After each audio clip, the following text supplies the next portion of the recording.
3, 2. Hello, hello, hello, people. It is time for Feedback Friday. Welcome to Feedback Friday 2020. It's been a little bit of time since I've been able to do a Feedback Friday.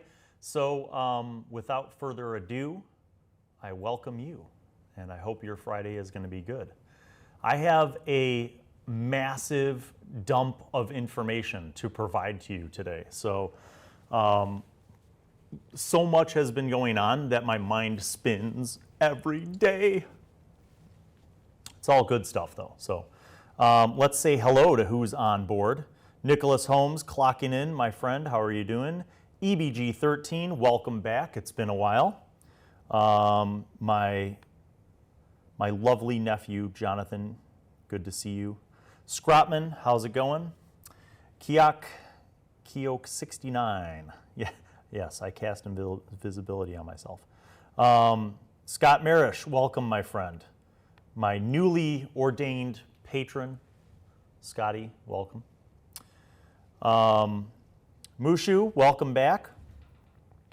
So I'm going to get right into it, and anybody watching this later, I will try to kind of revisit the topics periodically, but there is a massive amount of information that I need to get everybody caught up on. So I'm going to start with the shows.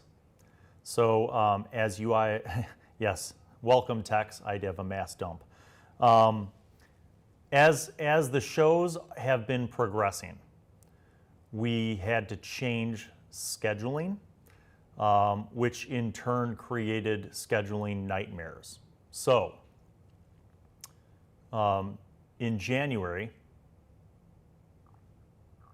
we arrived at a situation where we had to move the days when we filmed the shows.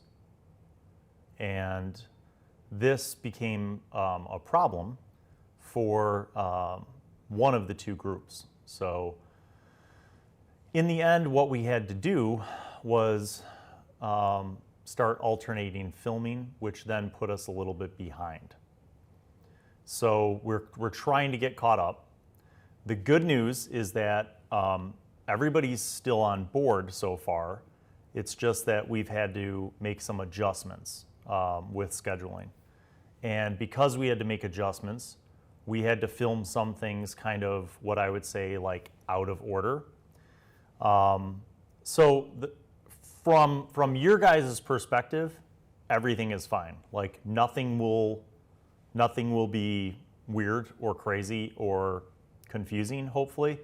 But from our perspective behind the scenes, it's been like a logistical nightmare. So that's kind of, one of the things that's been going on. Month of January has flown by so crazy.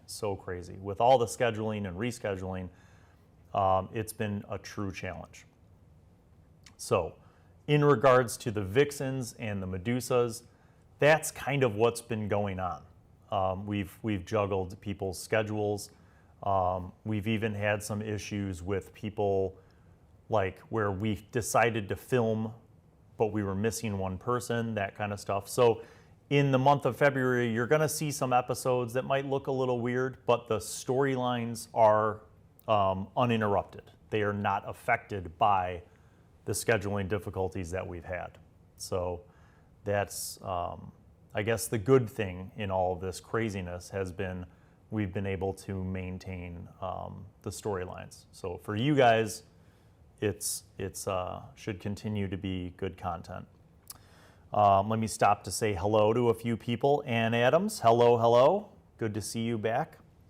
Doughboyski, Scotty Marish, Carnitas. Yes, believe it or not, scheduling issues. Tex mentions the Bard Odyssey. So, yes. I guess that's a good segue, Tex, because we talked a little bit about the Medusas and the Vixens. The Bard Odyssey, as many of you guys know, doing that show has been something I've been hinting at for months, and we have finally gone into production, and it is it's awesome. I think you will find, hopefully, that each episode gets better. And for those of you who don't know, the Bard Odyssey is a new show, completely new show, but it takes place in the same continent and the same world setting and timeline as the D&D with high school students shows. So it's kind of a spin-off show. It follows the continuing adventures of Caedmon and Allure, which is made possible entirely because both Tony and Sam are going to school in the Chicago area. But it adds in some new cast members who are the Palisard brothers. So Jake and Luke Palisard were both students of mine. Jake's the older brother, Luke's the younger brother. And they are phenomenally talented musicians who I've had in my classes and who I've stayed good friends with. And when we approached them about doing this and joining this new D&D show and explaining that it was really truly meant to be, you know, adventure and comedy and music, they were like all over it. So it is awesome to have really musically talented people on a show with bards. And it's been an adventure going into production with it. Some scheduling issues, but really not from those guys, more on my end because I'm juggling so much other stuff with all the new content on the channel.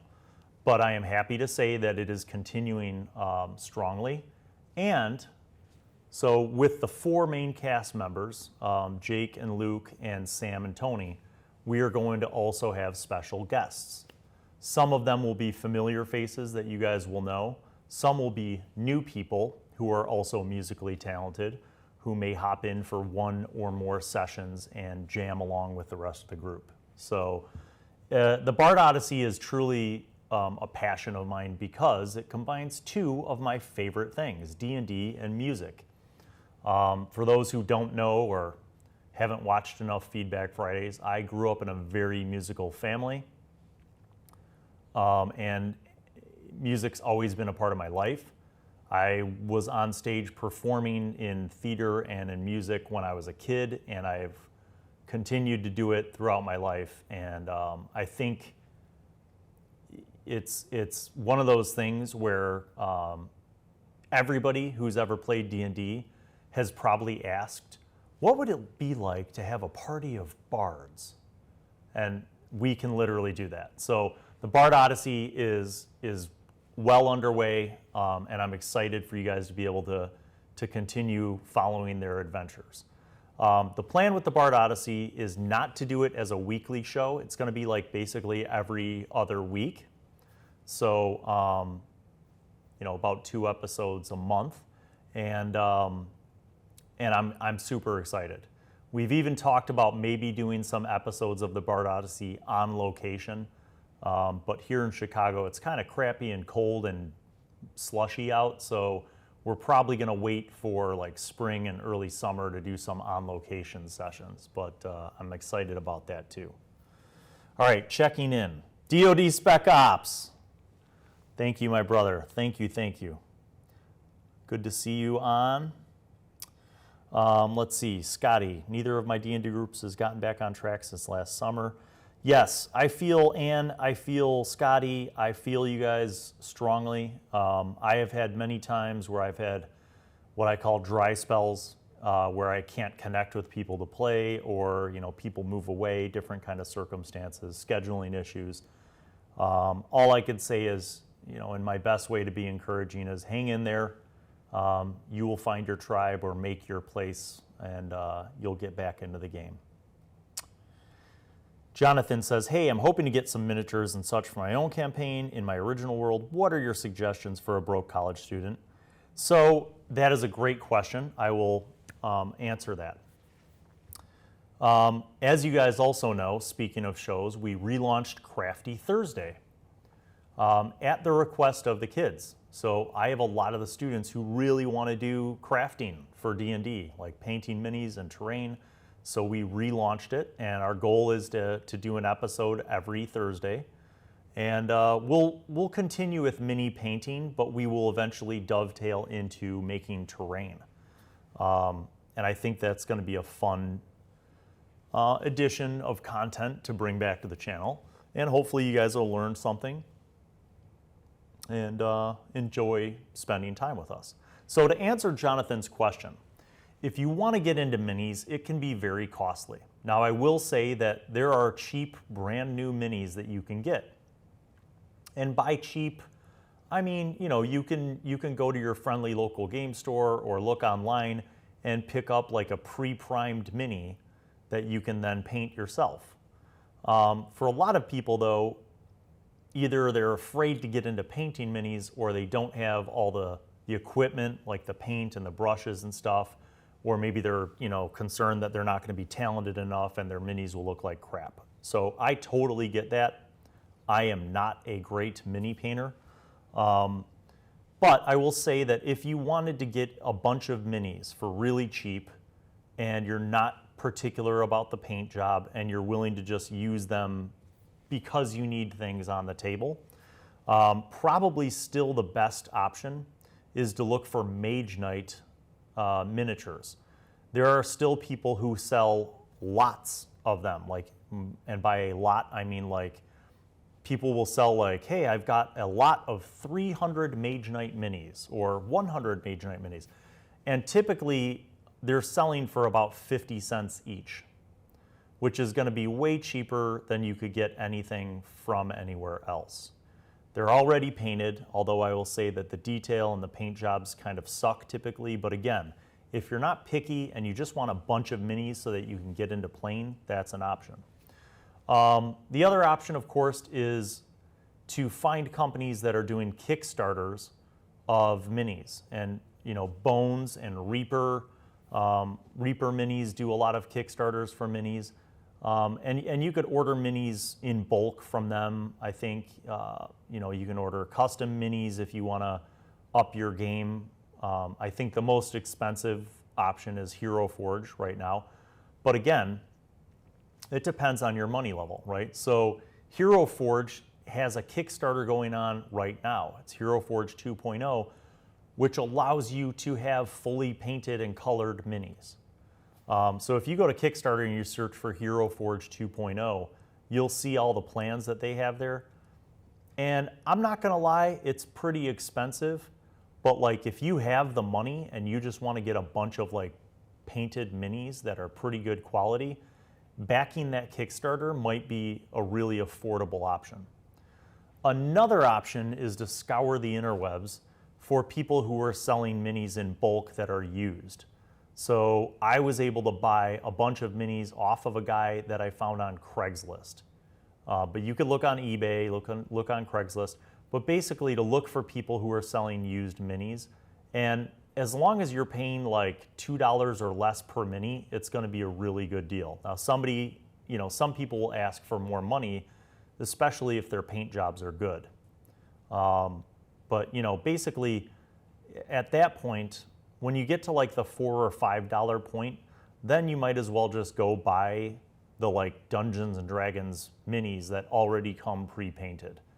You could pick up, you know, individuals, you can pick up boxes that have 4 or 5 minis in a set, and you can even pick up like whole loads of them. Like people buy bricks of those, you know, D&D official minis, and they go through them, and sure, there's a lot of duplicates, but you know, that way you get a bunch of stuff in a short amount of time. So hopefully that kind of helps answer your question about minis. And you know, maybe that's something that I will also talk about on the next episode of Crafty Thursday, is like my tips for picking up cheap minis. But yeah, good talks. So I hope you guys will check out Crafty Thursday. I say in the beginning of Crafty Thursday that I am not a mini painting expert. So I love it when you guys share your tips for painting minis and your tricks. I know DoD Spec Ops shared a couple tips for how to prep the minis and take off some of the junk that's on there and prime them and prep them. So that's always good to know. Haha, Tricky Troy, welcome, my man. Yeah, I'm working on. If you haven't caught the first episode of Crafty Thursday, it's me and Reagan. Reagan is painting her mini for Sorsha, which is a Hero Forge order that was provided to us, and I'm painting Trizzle, who's a NPC, who you guys will be meeting soon. Yeah, so I really like Crafty Thursday because I haven't had a lot of opportunities to do crafting and crafting videos recently because of all the other content we're doing. So for me, it's also a great way to kind of get back into the crafting groove.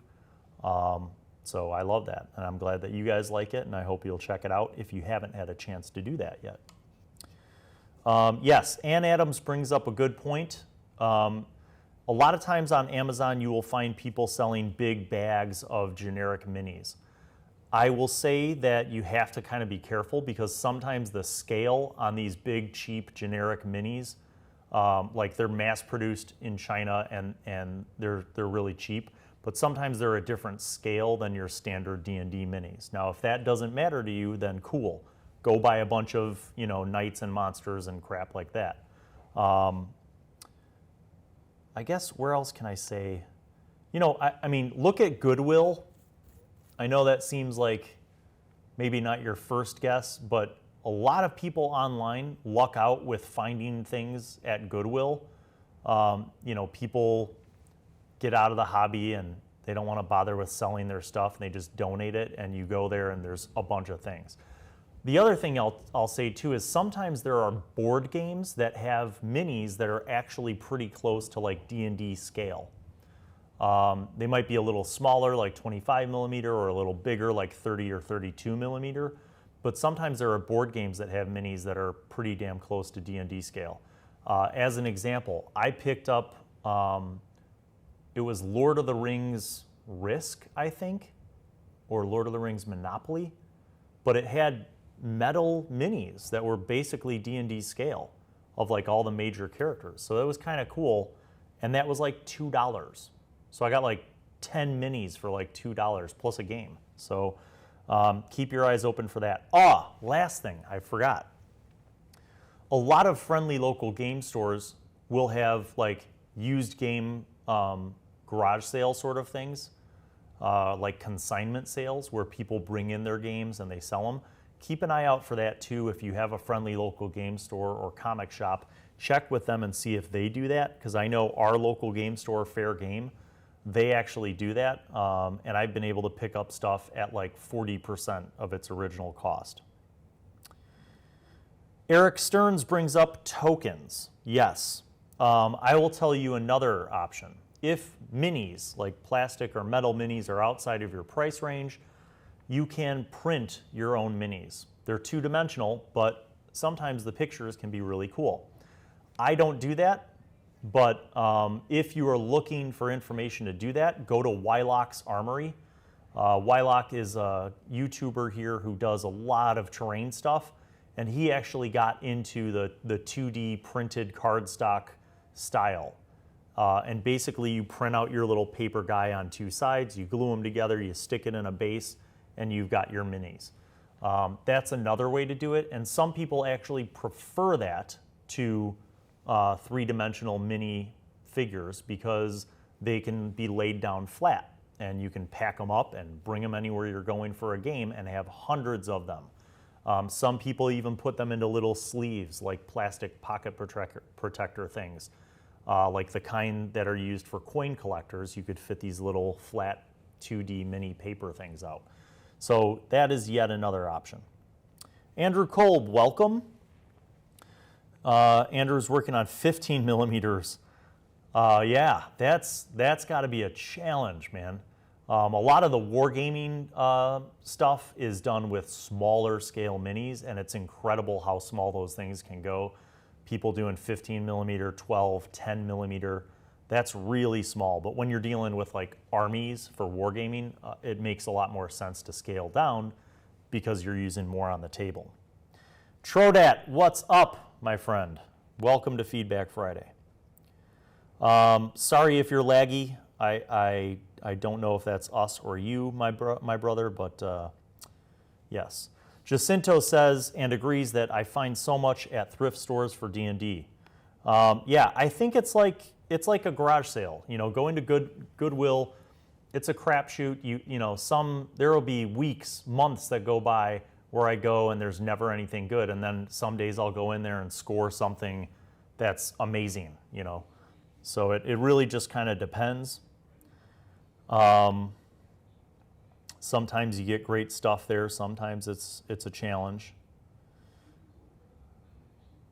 Yeah, Tex points out that the local game store sometimes just has loose minis that they have up front that you can pick stuff out from. Sometimes that's a good way to get going. Kayla says that in my game we use various colors of Mancala beads for our players, and the colors become pretty special. That's kind of cool. Yeah. Using cheap plastic toys, that works. Yeah, I mean, there are a lot of options. If you're not concerned with scale and, precision models, you can buy the big plastic bag full of minis, and they, typically you could find knights and monsters and wizards and stuff like that. If that's all you need to get going, good for you. And again, many of you know this already, but for most of my life, for most of the decades of my life in gaming, I didn't own minis. It just wasn't in my budget when I was a kid or my parents' budget, and I never really got onto it until much later. So, some people have a midlife crisis and they buy an expensive car or fancy jewelry or whatever. I blew a lot of money on D&D stuff. So, it's an extension of your game, but it's not necessary. Role-playing games happen up here, so I look at it as minis and terrain as being additional components to help visualize or imagine things, but definitely not required. But if you want to get into it, there are a lot of cheap ways to do that, as well as a lot of expensive ways to do that. And let me tell you, looking at that Hero Forge 2.0 Kickstarter, I was very tempted to back that because I think there's one pledge level where you get everything, and it was an insane amount of stuff. It was like 250 minis, but it was like $1,000. But when you break that down, it's $4 a mini for a painted mini that's high quality. That's pretty good. I just don't have $1,000. So, Michael Flynn, welcome, my friend. Good to see all of you patrons clocking in. Good to see you all here. And I will recap briefly. Vixens and Medusas, well underway. Things are going fine on your end. It has been a scheduling nightmare for me. We had to change the days we were shooting, and that created just spiraling nightmares for scheduling with the kids. But hopefully nothing will be affected on your perspective as an audience. The storylines will be smooth, and there shouldn't be any confusion, but it has been a challenge. The Bard Odyssey, dream come true, going to be continuing. We got Sam and Tony, Luke and Jake. That's the core group of the Bard Odyssey, and with special guests coming down the pipeline, some of whom you will know and recognize, some of whom will be new faces who will join the group and jam along. But Bard Odyssey is awesome, and it combines my passions for gaming and music, so looking forward to that. Monster Monday. Monster Monday has been rolling right along. And as always, I want to invite all of you guys, my patrons, of course, but any of you guys, on any Monster Monday, if you have a suggestion or a request, please put it in the comments. I will look it up and try to handle it. I have been inviting the students to do Monster Monday, so you'll see some Monster Mondays where it's just me, and then you'll see some with Reagan and with Jenny or Jordan. So I'm going to try to rotate through, because some of those students have really been getting into, the storytelling side of D&D, which I love. I mean, that's one of the reasons why I'm doing all this, is to convey my love of gaming and all the glorious benefits that it has for us to the kids. So if they want to get into learning about monsters and writing stories and writing their own monsters or creating their own worlds and DMing, that is awesome. That means we've achieved the goal, guys, of helping the younger generation learn about all the things that we love about. So, and I want to say this too. My patrons have been a huge, huge support. I will definitively say this right now in public. There is no way that I would be producing the amount of content on this channel if it wasn't for you patrons out there and you guys who are supporters of the channel, in turn, helping by viewing the videos, by sharing them. We are a community, us. And I cannot do this without you. So whether you are one of my patrons who are financially supporting me on Patreon, or if you are one of the subscribers who is liking and sharing and commenting and posting, my links to my videos on other social media, you are very, very, very appreciated. Because this is making it possible for us to grow the channel and to reach out. And my vision with this channel and with you guys is to build a community and to expand it, because I see this opportunity to be an evangelist of gaming. I want to pass down to the next generation all of the glorious, awesome benefits of sitting around a table with other humans face to face and creating stories and characters and our own myths. This is the mission statement. So you guys are helping to make that happen. And Monster Monday is a part of that, sharing that lore. The Tabletopics videos are part of that. Character building videos are part of that. For my patrons, Wisdom Wednesday is a part of that.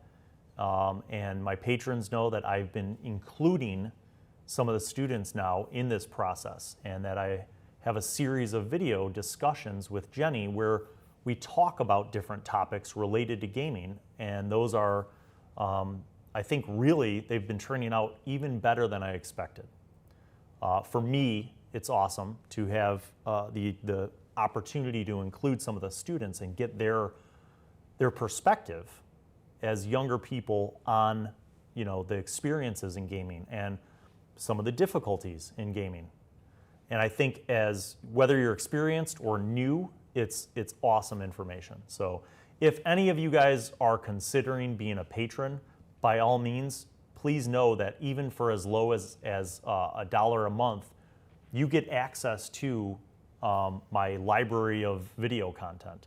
And for slightly higher, you get access to my private Google Drive full of a bunch of other resources, images, music, sounds, storylines and ideas, NPCs. So my existing patrons, thank you guys. For those of you who have changed your pledge levels and actually pledged more, I thank you tremendously. It makes a difference. It all makes a difference. So it's crazy because in the month of January, we doubled programming, right? We have Monster Mondays. We have Wisdom Wednesdays for my patrons. Now we're going to do Crafty Thursdays. We have the D&D with high school students shows on Fridays. And every other week, we're going to have the Bard Odyssey episodes. But as if that weren't enough, we are scheduling our first official live stream for 2020 for Call of Cthulhu. So if you guys remember back on Halloween, we did the crazy Halloween Call of Cthulhu live session. And Jenny and Jordan and I have been planning for a while now on how to do that as a system, what we learned from the first one and how to improve it and streamline it a little more. And we have locked our cast and we are basically ready to go. So keep an eye on the channel because I'm going to have that scheduled live stream once we finalize the schedule, which we're very close to doing. And that's going to be an amazing, amazing, amazing opportunity. I'm looking forward to continuing Call of Cthulhu because I think it's a very different game from D&D. Of course, it's set in the modern world, so that's one difference. But I think also just the genre, the type of role-playing tends to be more dramatic and more theater of the mind and immersive. So what my goal is as the producer of it is to help enhance that experience for you guys. So when we're live, we're going to have live music and sound effects. We're going to have cut scenes and visuals and images that kind of enhance, almost like a TV show, enhance the experience. So I'm really looking forward to the Call of Cthulhu live stream and to seeing what you guys think of it. I think it's going to be awesome. Again, if you didn't watch the one on Halloween, it's on the channel. Go back and watch it. I think Jordan did one of the best jobs as the keeper that I've seen in Call of Cthulhu, period. Like, she did a fantastic job. So I'm really looking forward to that. Sorry, I was blathering on. Let me check in with you guys.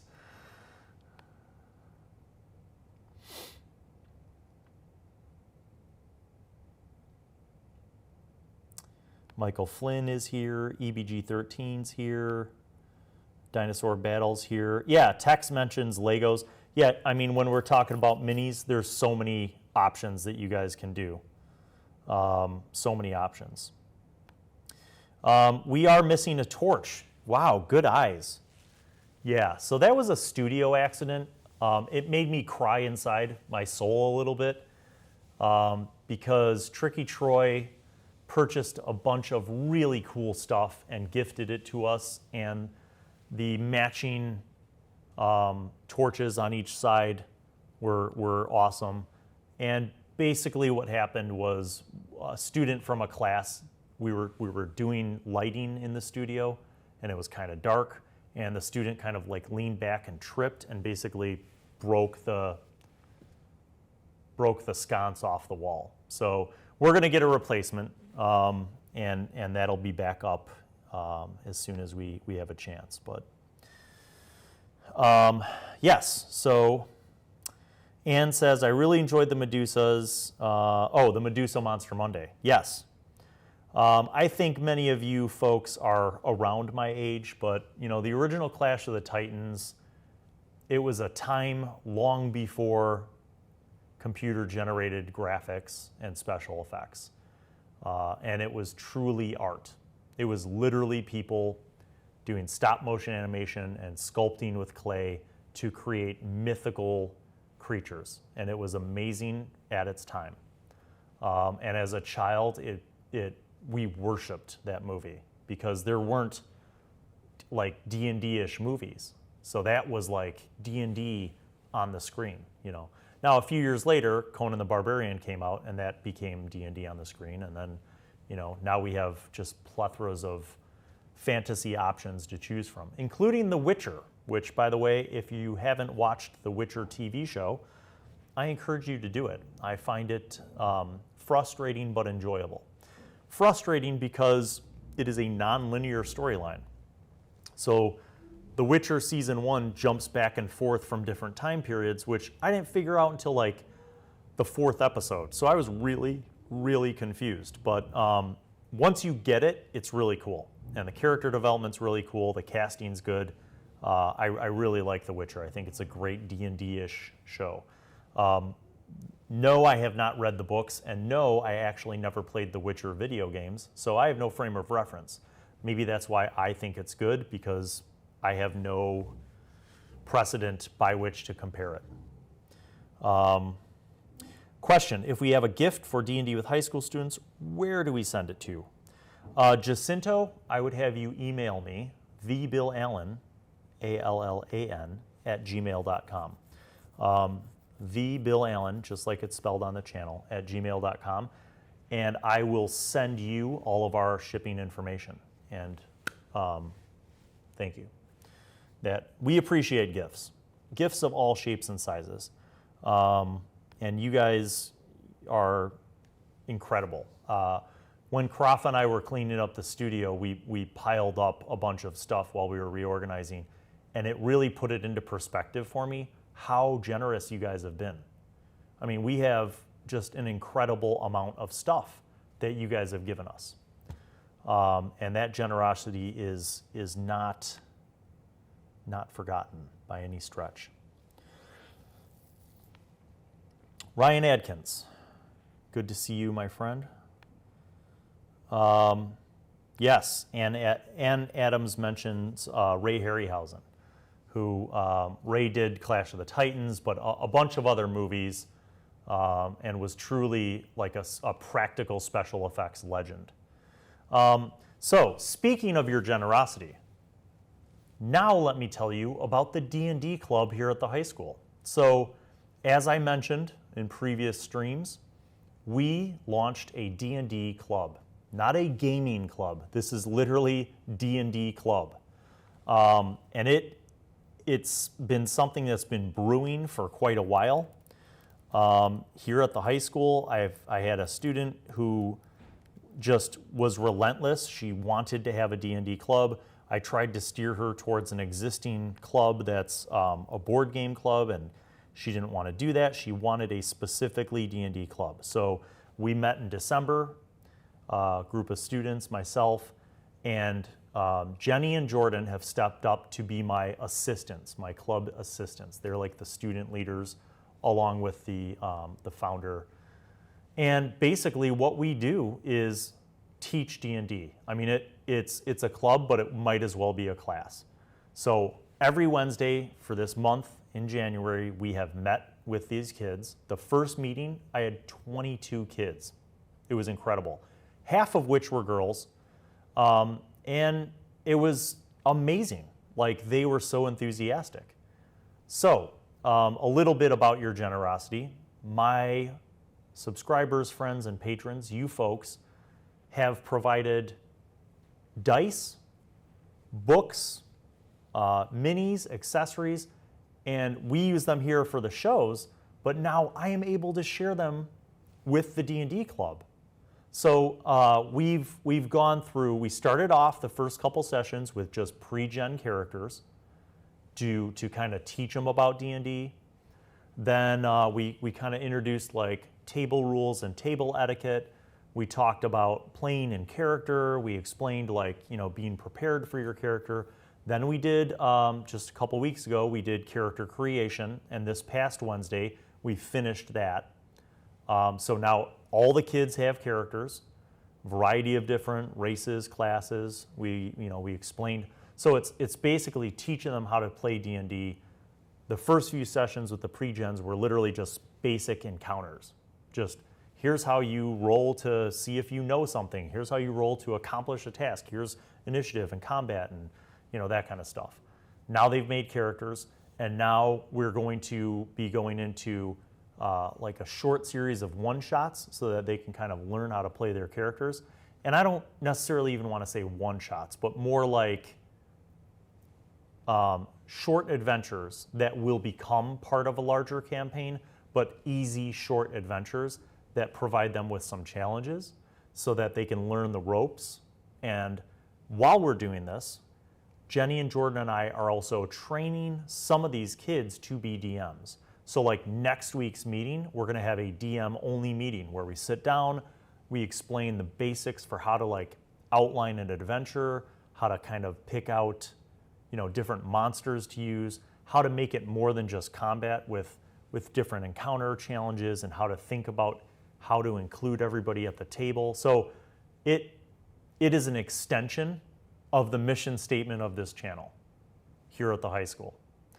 And I don't know yet if we're going to be filming any of these sessions, but I certainly will have opportunities to give you guys information and updates through Feedback Friday about the D&D Club. And who knows, maybe some of these kids will be in future seasons of D&D with high school students. But my broader goal is to develop this program so that I can share it with other teachers at other high schools who want to start up their own clubs. And that way, they won't have to like muddle through putting together a proposal. I will literally give them my proposal that was used here to effectively launch the club, including all the pros and benefits, and a structure, almost like a curriculum map of how to teach kids how to play D&D, the basic supplies you'll need, etc. So I think this has enormous potential. I'm excited to be doing it here at the high school where I teach, which incidentally is where I grew up and went to high school. So I mean, it is such a dream come true, and it's funny, guys, to reflect on this situation, because when I was in high school here at the 80s, if you played D&D, you were probably in the closet about it. Like, you probably didn't tell people that you did it because it was so, whether it was people thinking it was all about like devil worship or the occult, or people just being, thinking it was like a nerdy thing. Most people didn't openly admit that they played D&D. And now here we are in 2020, and we have a club, an official club. In fact, I'm going to share the link for you guys in the chat. I want you to go to the high school's page, and you'll see right there that we're the only club in the D letter category, D&D club. And I hope to have some pictures up there, but for right now we have a basic description on the page and the club meeting schedule. So it's really been awesome. And I just had a former student of mine who, she took my class summer school, in summer school, and she stopped into the studio and was like, "Mr. Allan, I heard that you're the D&D club advisor." She's like, I've kind of always wanted to play, and I'd really love to have an opportunity to learn before I go on the German exchange, because some of the exchange students said that they play D&D. And I was like, that is awesome. You come to the meeting and I will teach you how to play D&D, and then you will play D&D in Germany, which I've never done. So legend.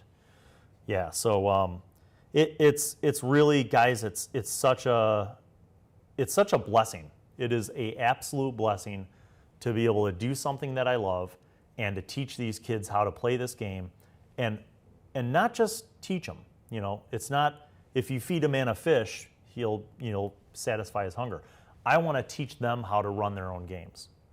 I want to teach them so that as this group develops, we start next year, there's a whole new group of freshmen coming in, and these kids this year will be the mentors. I want a mentoring system in place. I want a full document. I'm talking about putting this together as a book, like how to start your own D&D club at a high school, and then how to keep it going.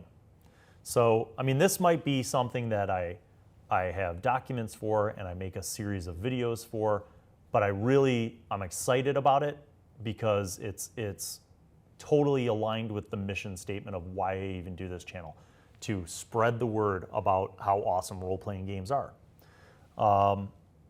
And especially at a high school where, this is a very big high school. We have 4,000 students. There are a ton of different clubs and sports. I mean, you could lurk around on the school's website under the clubs and activities and sports. There's like 80 different clubs and sports. It's almost like a college. But believe it or not, as much as there's all these different offerings, there are still a lot of kids who feel like they don't belong. There are still a lot of kids who don't have a thing. And D&D is one of those things where anyone can play. Anyone can play.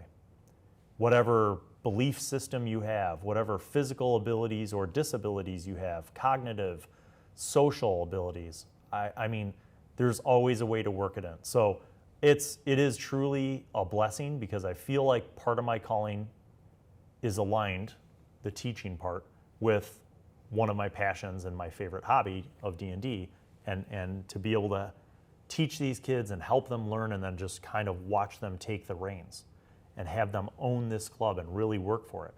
And again, this blessing is now bounced right back to you. You can have a smile on your face this weekend knowing that you guys helped make this happen. People who donated stuff to us helped make this happen. My patrons on Patreon helped make this happen. But anybody who is a subscriber on my channel, who's liked videos and helped support the channel, you indirectly made this happen.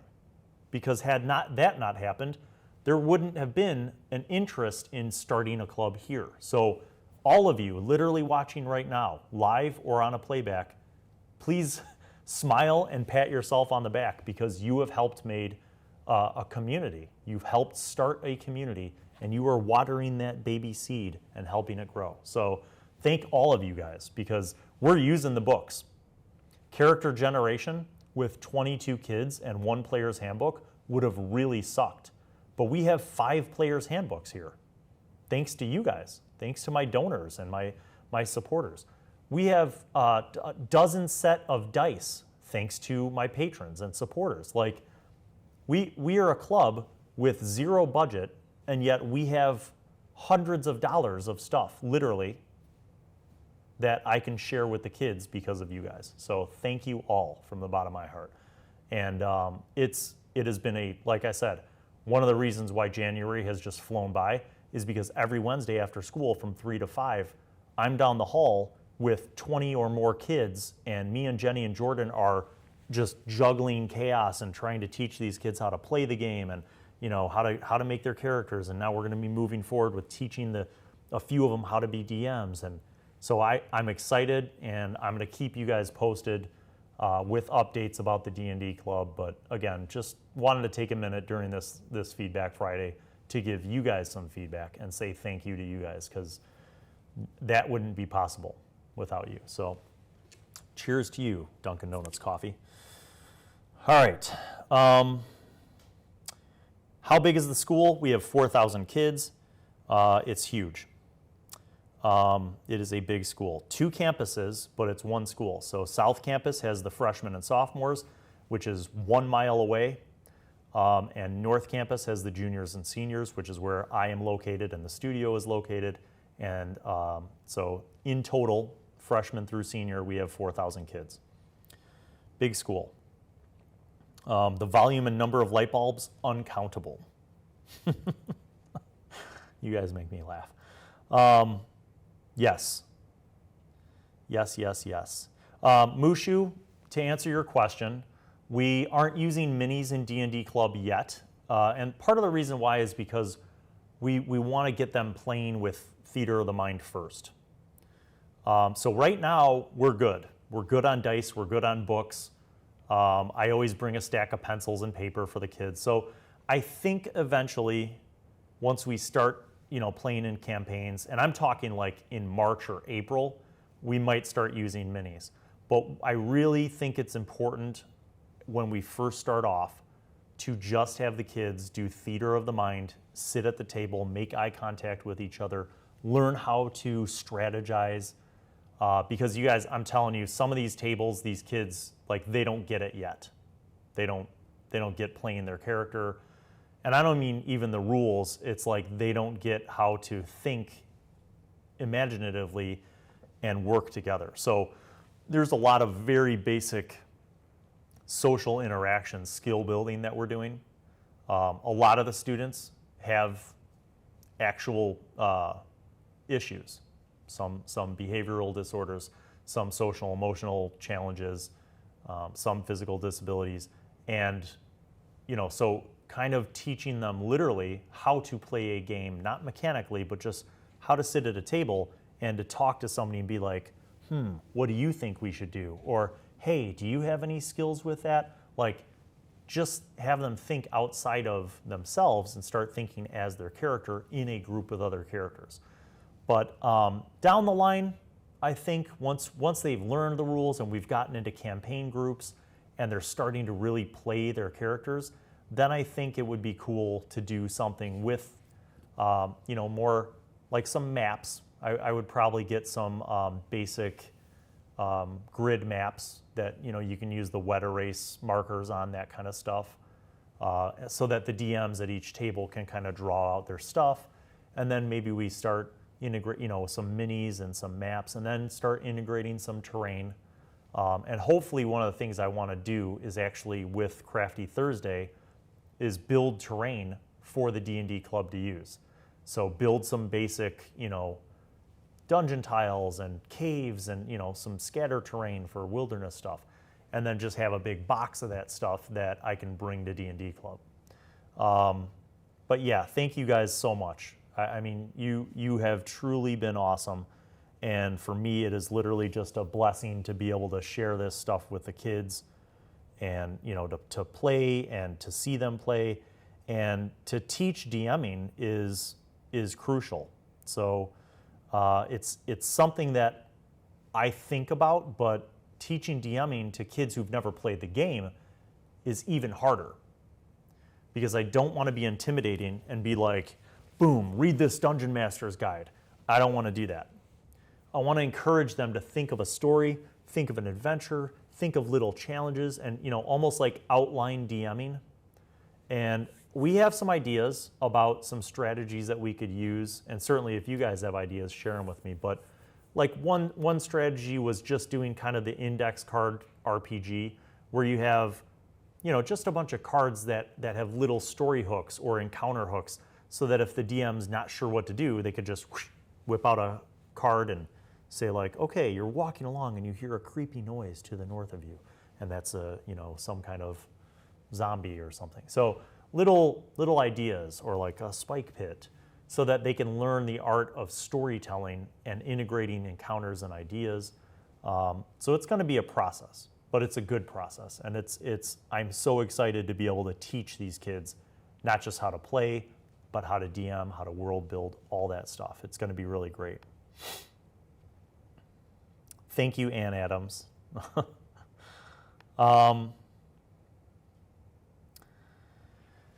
Yes, high school. Yes, DoD Spec Ops, your idea is magnificent. I think t-shirts for sale as a fundraiser for the D&D club might be pretty awesome. That is something that we could work with. I am actually hoping that you guys will be able to tune in next Friday. I'll put it all over the social media, but I'm actually going to be on Dragon Talk live with Greg Tito and Shelley Mazanoble. That's the official Wizards of the Coast D&D podcast, and I'm going to be on live. Krafa, when am I going to be on live? I think it's Friday the 7th at some time. Sorry, guys, I should have had this prepared. But I'm going to be on talking about LionCon and about the D&D club and about our partnership with our friendly local game store. So it will be my second time appearing on Dragon Talk, but I am super, super pumped because, first of all, Shelley and Greg are awesome human beings, and it should be pretty fun. So we are on from 3 to 4 p.m. next Friday, Central Standard Time. We will be on Dragon Talk, and it will be live streamed, and it will be glorious. Speaking of which, now that I shared the D&D club with you, LionCon. I am going to post a link in the chat right now that I hope all of you will go visit and then give a like to. LionCon is our homegrown local gaming convention, and we're coming up on the 3rd annual LionCon. It is going to be February 22nd and 23rd here in the Chicago suburbs at the school's student union. It's a big space. We have comic book vendors, our local game store, Fair Game. We have a bunch of different artists and vendors who will be there of all sorts of fun types. We have cosplay and costume contest.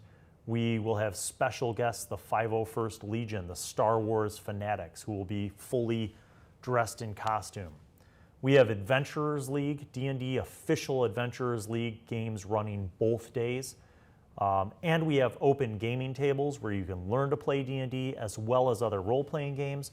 We will have a gaming library run by several volunteers with board games, card games, more role-playing games. We're going to have video games, pinball. It's insane. We're going to have a little bit of all the things that you get at a convention, but much more smaller, much more intimate, and obviously way cheaper.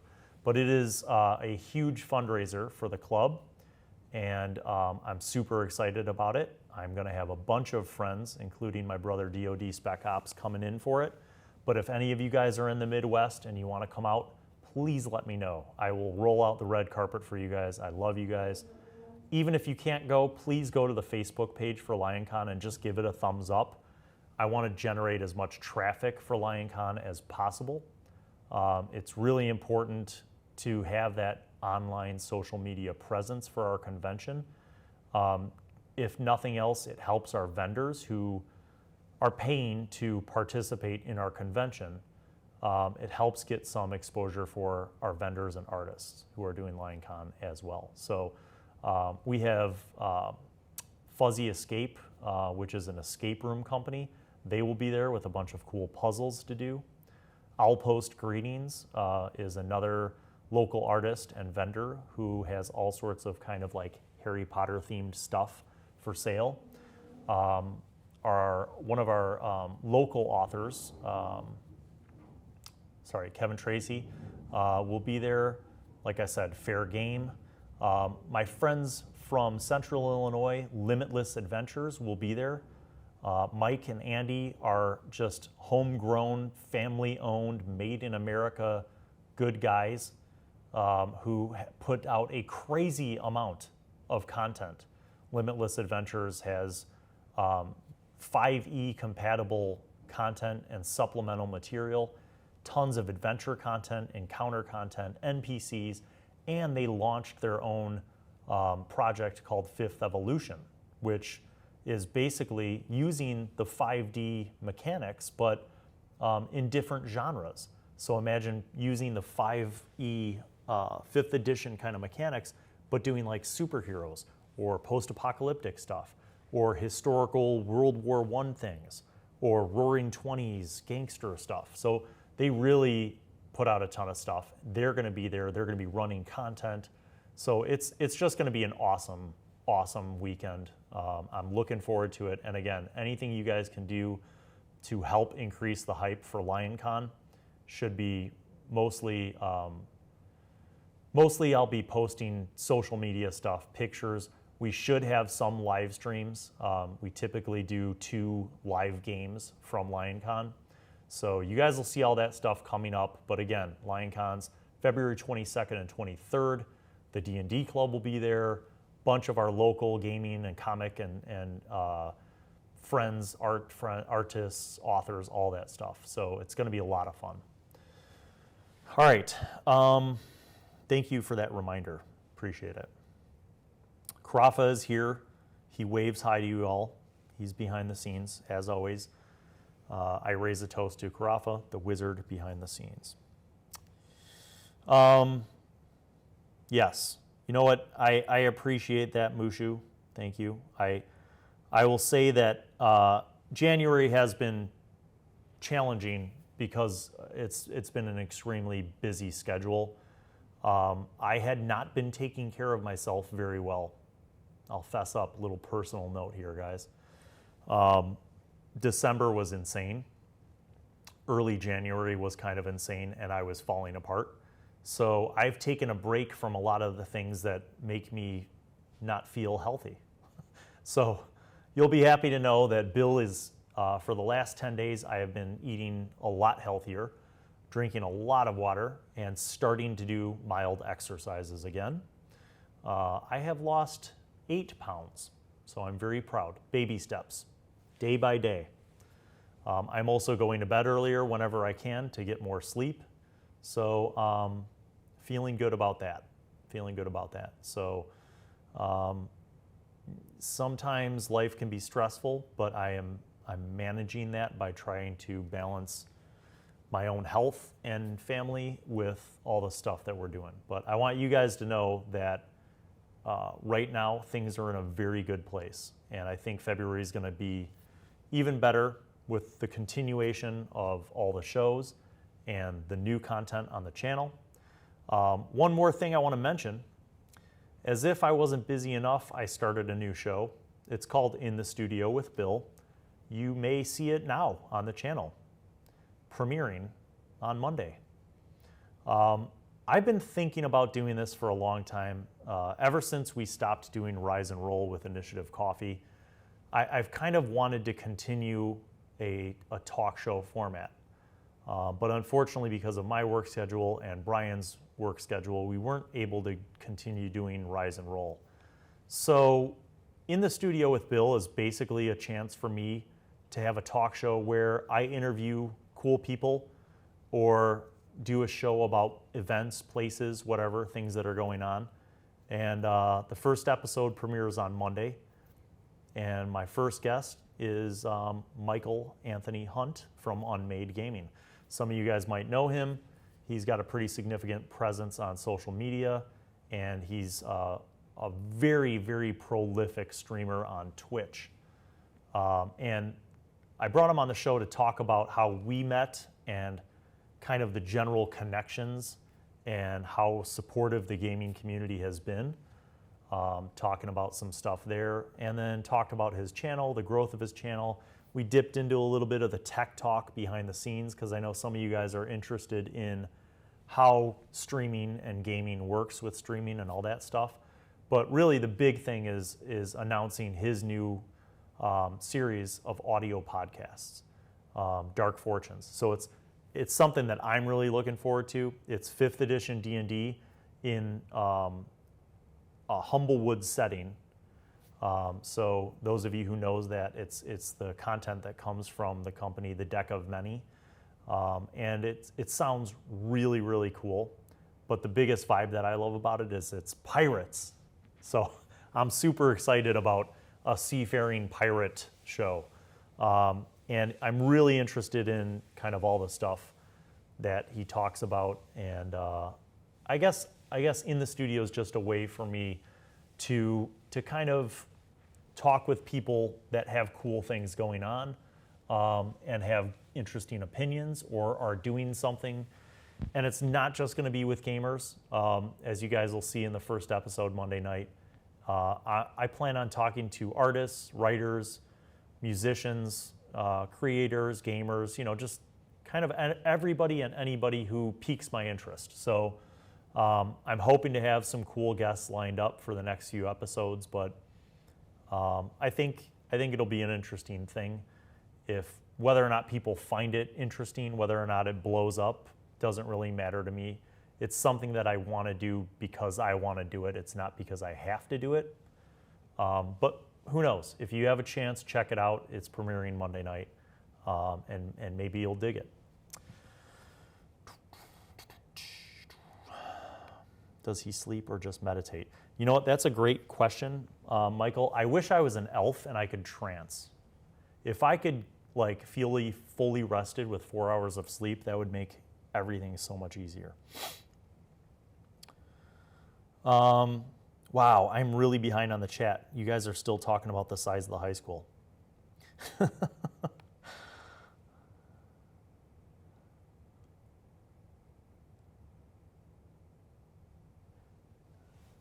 Scrotman saying that I should check into the Battle Mats spiral-bound book with grid terrain pages to lay out. You know what? I kind of remember that. I kind of remember seeing that. I'm wondering if that was something that we talked about on Rise and Roll a while back. But yeah, you know what, Scrotman? In the comments below this video, could you send me a link to that so I remember to check that out? That would be awesome, y'all. Yeah, I think Dragon Talk is on Twitch, you guys. I have to double check. I'm pretty sure it's on the official D&D Twitch. And it will be live. So that's going to be exciting.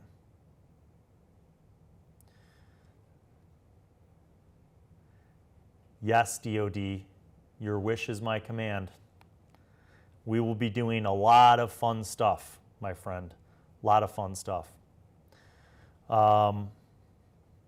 Yeah, I will say, y'all, getting back on the diet was not easy. Thanks to the wonders of YouTube, all of you have watched me go up and down and back up again. I've gone from, I think when I started the channel with the crafting videos, I was 253 pounds. Then there was a couple of years in there, I think in 2017, where I dropped a lot of weight. I got down to 208. And then I gained some back, and then I lost some, and then I gained a lot back. Basically, this past December, I got almost back up. I was at 246, which sucks. Now I'm back, I'm down to, no, I was at 243. So I'm down to 235 and counting. And I am following the mantra laid forth The two simple words that I have to tell myself every morning when I weigh myself: patience and focus. Patience and focus. It took a lot of time to gain all this weight. It's going to take a lot of time to lose it. And focus is every time I think of putting something into my mouth, I have to think about what I'm doing. I have to be focused. But I believe that I can get into better shape. The exercise part I am really easing into because I'm old and out of shape, man. So walking is literally exercise for me. Stretching in the morning is really important for my back. When I don't do my stretches, I have sciatic pain that goes from my right butt cheek all the way down to my right ankle, which is a real difficulty when I'm teaching classes and I have to stand for 2 hours in a row. So the stretching has been really good. I have been doing light weightlifting just to kind of start getting my muscles, woke. And elliptical, just literally walking on the elliptical for 10 minutes, I will be sweating. So the exercise is good, it's gradual, but I'm trying to go, with healthy eating and smaller portions and just being more aware and conscious of what I'm doing. I thought about posting pictures, but that kind of stuff is very personal, and as a teacher, sometimes, the schools kind of shies away from you doing that sort of stuff on social media. I don't know, maybe I'll post updates like on Patreon where it's sort of more private, but I got a long way, so there's no hurry. I would love to get another 15 pounds off before the end of March when I go on vacation with my wife, which the last time we went on a vacation without kids was in 2015, so 5 years ago. So I'm looking forward to that. And hopefully if I can lose a few pounds, that'll be a great opportunity to celebrate. Yes, so thank you guys for your moral support. I appreciate it. Yes, take some time to take care of yourself. Indeed. So, a lot of stuff going on, you guys, a lot of stuff. Just to kind of wrap up, because I have class, the bell's going to ding in like 3 minutes. The show's moving forward. We had some scheduling issues, but you guys it should be seamless on your end. No confusion, hopefully. Vixens and Medusas moving forward. And gradually growing and getting better, getting more comfortable playing at the table, getting more comfortable with their characters. So I think it's slowly but surely coming along pretty well. The Bard Odyssey will be continuing. Looking forward to more episodes with that, and looking forward to you guys enjoying the Bard Odyssey and the special guests that we have slotted to come. A lot of good gaming and music coming with that. Monster Mondays, as always. Any suggestions that you have, please don't hesitate to put them in the comments below a Monster Monday, and I will add them to the list. I'm making my way through the books.